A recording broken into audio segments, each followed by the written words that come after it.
নমস্কার। অমরনাথের পথে এই লাস্ট এপিসোডে আপনাদের দর্শন করিয়েছিলাম বাবা অমরনাথজির গুহা এবং বলেছিলাম তারপর থেকে প্রবল প্রাকৃতিক দুর্যোগ শুরু হয়, যেই জন্য আমি সেখানকার কিছু ভিডিও করতে পারিনি এবং ওখান থেকে নেমে আসি পঞ্চতরণীতে। আর এই যে দেখুন পঞ্চতরণী, তখনও কিন্তু আবহাওয়া দূরে পাহাড়ে রোদ্দুর এসেছিল, কিন্তু আমাদের যেখানে ক্যাম্প সেখানে তখনও রোদ্দুর আসেনি। ক্যাম্পের গায়ে আমাদের ভিজে জামাকাপড়গুলো মেলে দেওয়া হয়েছিল, কারণ ব্যাগের মধ্যে জামাকাপড়গুলো রেনকোট বের করতে করতেই ভিজে গেছিলো, এত বৃষ্টি। কিছুক্ষণ পর আবার রোদ্দুর আসে আমাদের ক্যাম্পের গায়ে, তখন আবার জামাকাপড়গুলো শুকিয়ে যায়। এই যে দেখুন পঞ্চতরণী, জায়গাটি খুবই সুন্দর। পঞ্চতরণী নাম কথাটার উৎপত্তি হয়েছে 5টি নদীর সঙ্গম এখানে। দূরে একটি হিমবাহের কাছে 5টি নদীর সঙ্গম হয় এবং সেখান থেকেই নামটা আসে পঞ্চতরণী। 5টি নদী একত্রিত হয়ে একটি প্রবাহ হয়ে বেরিয়ে যাচ্ছে। আর এই দেখুন ক্যাম্পের পাশ দিয়েই কিন্তু এই নদী প্রবাহিত হচ্ছে।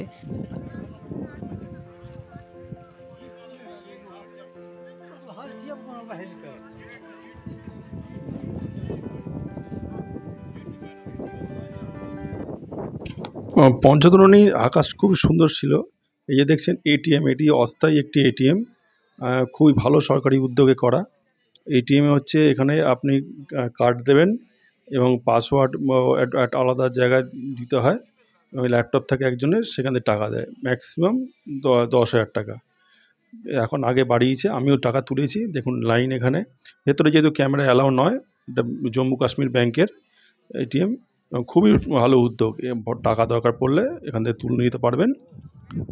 আমরা আস্তে আস্তে চললাম পশুপতির দিকে। এখানে পথে ভান্ডারাও আছে, আপনারা সকালে খেয়ে নিতে পারেন, কিছু চাই খাবেন হালকা কিছু খেয়ে নেবেন। আমরা চলছি পশুপতির দিকে। পশুপতি এখানে অনেকটাই দূর, একটু সামান্য খাড়াই আছে অনেকটাই। যেমন আপনি গণেশ টপে যেতে হয় হয়ে তারপর যেতে হবে, সুতরাং গণেশ টপটা অনেকটাই খাড়াই। এবং পশুপতি পর্যন্ত খাড়াই পাবেনি। আর তারপরে গিয়ে হয়তো আপনাদের শেষ নাগে আস্তে আস্তে তো ডাউনে যাবে এবং তখন দেখা যাবে। এই দেখুন খুব সুন্দর নদী বয়ে যাচ্ছে, 5টি নদী একত্রিতভাবে বয়ে যাচ্ছে। এখানে ছোট্ট একটা পুল আছে, পাশেও মিলিটারিরা রয়েছে আপনাদের সবসময় হেল্প করার জন্য। এই দেখুন 5টি নদী অপূর্ব, মানে পঞ্চতরণীতে গেলে আপনি ভুলে যাবেন কোন জায়গায় আছেন। যদি এবার বরফ পড়েনি একটা আছে, দুঃখ আছে, কিন্তু দূরে পাহাড়ে বরফ দেখা যাচ্ছে এবং পাহাড়ের মাথায় বরফের স্তূপ দেখা যাচ্ছে, এতেই আনন্দ।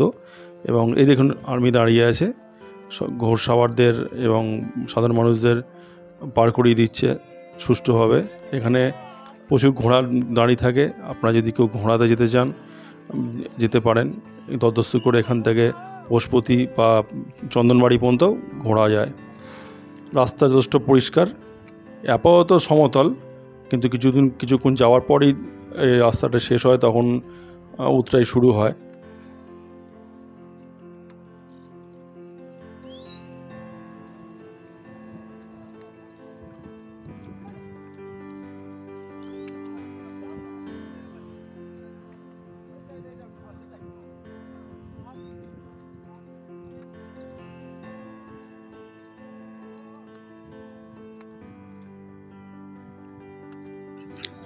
প্রাকৃতিক দৃশ্য এখানে এক কথায় অনবদ্য। অ্যাকচুয়ালি একটা পঞ্চতত্ত্বের মিলন হয় এখানে, মানে পঞ্চতত্ত্ব বিলীন হওয়া সেই গল্পটা যেখানে থাকে। এখন যেহেতু শিবক্ষেত্র, সেহেতু এখানে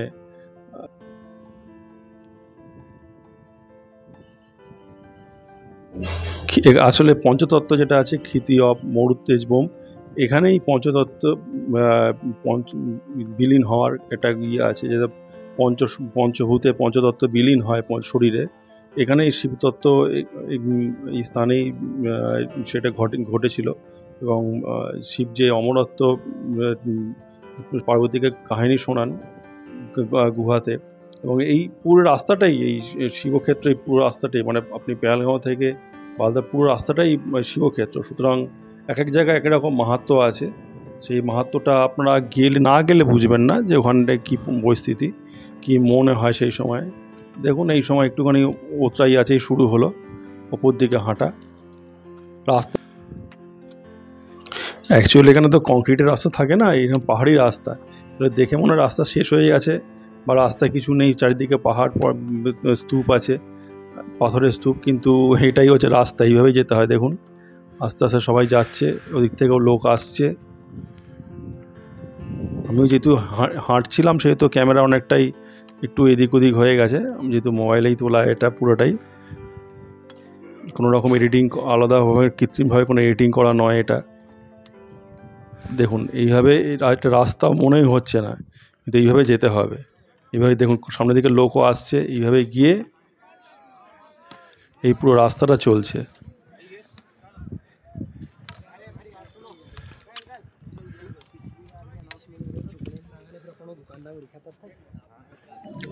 আমরা যাচ্ছি গণেশ টপের দিকে। গণেশ টপ আছে অনেকটাই উচ্চতা, এখানে কিন্তু সারা বছর বরফ থাকার কথা, এই বছর বরফ নেই, কিন্তু মোটামুটি বরফ থাকে। গণেশ টপ কিছুটা বরফ থাকে।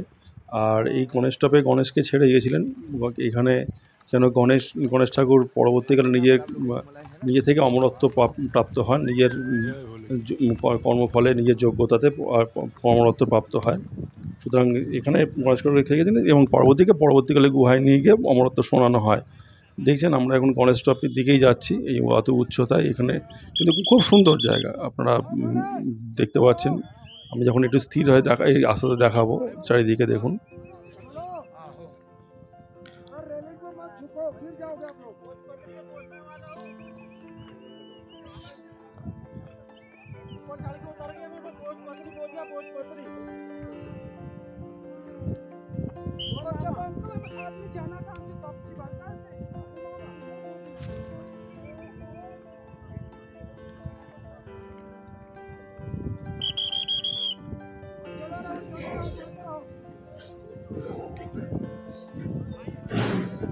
চারিদিকে মেঘ, এবং মেঘ আর পাহাড়ের বেশ একটা লুকোচুরি আছে এখানটায়। যদি না দেখতে কোনো সময় কুয়াশা হয়ে যাচ্ছে, অ্যাকচুয়ালি কুয়াশা না, এগুলো মেঘ এসে আপনার গায়ে পড়বে, মেঘ এসে আপনার পাশেই থাকবে। এটা অদ্ভুত। আমার এত উচ্চতায় যেহেতু আপনার চারিপাশে দেখলে মেঘেরও একটা অনুভূতি হবে। দেখবেন এই পাহাড়ের মাথা থেকে মেঘগুলো আপনারই পাশে চলে আসছে কিছুক্ষণ পর। যদিও আবহাওয়া কিছু খুবই ক্ষণস্থায়ী, খুব তাড়াতাড়ি পরিবর্তন হয়ে যায়, কিন্তু খুব সুন্দর লাগে জায়গাটি দেখলে।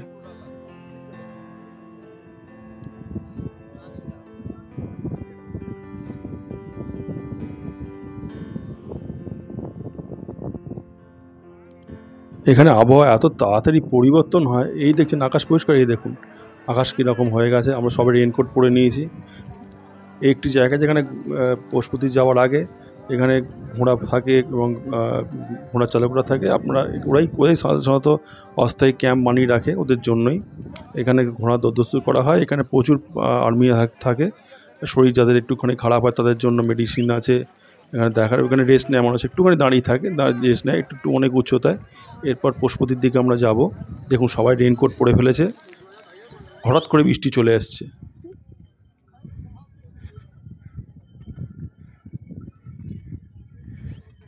কিছুক্ষণ পর ওয়েদার যথারীতি আবহাওয়া ঠিকঠাক, আবার আমরা চলতে শুরু করলাম পশুপতির দিকে। পশুপতি ভান্ডারায় এবার যাব, দিল্লি কা ভান্ডারা দেখতে এবং খেতে, ওখানে রেস্ট নিতে। তারপরে ওখান থেকে শেষনাগের দিকে আমরা রওনা হব।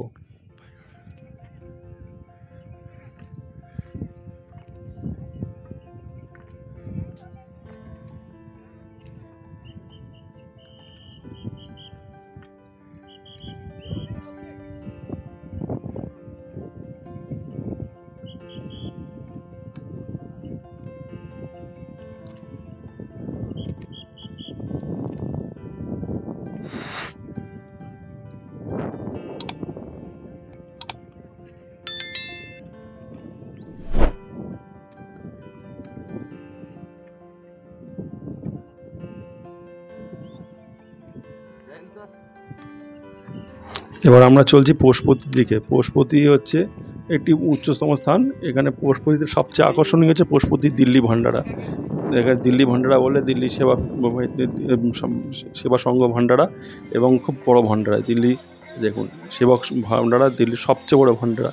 এখানে প্রায় আপনি 56 রকমের খাওয়ানো হয় ভক্তদের, এবং প্রচুর পিৎজা থেকে শুরু করে, বার্গার থেকে শুরু করে নিরামিষ, ভাত, পনির, আপনার রাজমা থেকে শুরু করে ইডলি ধোসা সব আছে এখানে। এর সবচেয়ে বড় মানে এখানে সবাই রেস্ট নেয়, সবাই দেখুন কত সুন্দর কাউন্টারে কত লোক আর কত খাবার। আপনারা খেতে মানে পায়েস, দুধ, ক্ষীর, হালুয়া, 5-6 রকমের মিষ্টি, খেতে এত মানে সুস্বাদু এবং এত এদের অতিথি পরায়ণা এবং ভাবা যায় না। মানে গেলে আপনাকে জোর করে খাওয়াবে এমন ধরনের টাটকা, এবং বেশি খাওয়া যায় না, এটাই হচ্ছে কথা, কিন্তু বুঝে খাবেন, পরিমাণ মতন খাওয়াবেন। আমরা পরিমাণ মতন খেয়ে যাই, প্রত্যেকে পরিমাণ মতনই খায়, নাহলে এত উঁচুতে এত অল্টিটিউডে কাজ মানে শরীর খারাপ হয়ে যেতে পারে। এখানে সব কিছুই টাটকা, সব কিছুই রান্না করে দিচ্ছে, চোখের সামনে সব কিছুই রয়েছে, দেখতে দেখতে যান, খুব ভালো লাগে। দিল্লি ভান্ডারা বলে এটাকে। এখানে যদি আটকেও যান এরা থাকার ব্যবস্থা করে দেয়, কিন্তু খুব লিমিটেড পার্সনের জন্য, যেহেতু অত উঁচুতে আবহাওয়া সবসময় পরিবর্তন হয় না। যদি আটকে যান তবে এটা ব্যবস্থা করে দেয়, কিন্তু নচেত মোটামুটি খেয়ে বিশ্রাম নিয়ে, এখানে মোবাইল চার্জ দিয়ে, এখানে স্নান করার জায়গা আছে, স্নান করা আছে, টয়লেট আছে, সমস্ত কিছু করে আপনারা চলে বিশ্রাম নিয়ে আপনারা হয় পেহেলগাঁওয়ের দিকে যাবেন, বা যারা পেহেলগাঁও থেকে আসছে তারা হচ্ছে পঞ্চতরণের দিকে যেতে পারেন, কোনো অসুবিধা নেই। খুবই ভালো, মানে আতিথেয়তা খুব ভালো এদের। মানে আমিও অন্তত মুগ্ধ, এবং প্রত্যেকটা মানুষ এখানে মুগ্ধ, প্রচুর লোক।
আমরা রেস্ট নিয়ে ওখান থেকে বেরিয়ে যাচ্ছি পেহেলগাঁওর দিকে, এখন চন্দনবাড়ির দিকে যাব।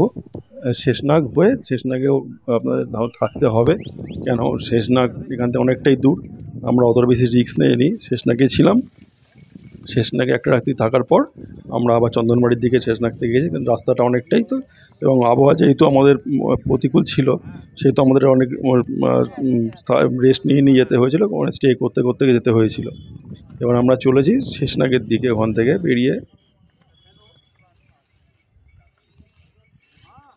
শেষনাগের প্রাকৃতিক শোভা অপূর্ব, সেই জন্য শেষনাগ থেকে পেহেলগাম পর্যন্ত একটা আলাদা ভিডিও আপনাদের জন্য রেখেছি এই পুরো দেখানোর জন্য। তাহলে আজকের ভিডিওটা এই রইল, পশুপতি ভান্ডারা পর্যন্ত। আসবো নতুন একটা ভিডিও নিয়ে, যেটা শেষনাগ থেকে পেহেলগাম পর্যন্ত। ততদিন অপেক্ষা করুন। হর হর মহাদেব।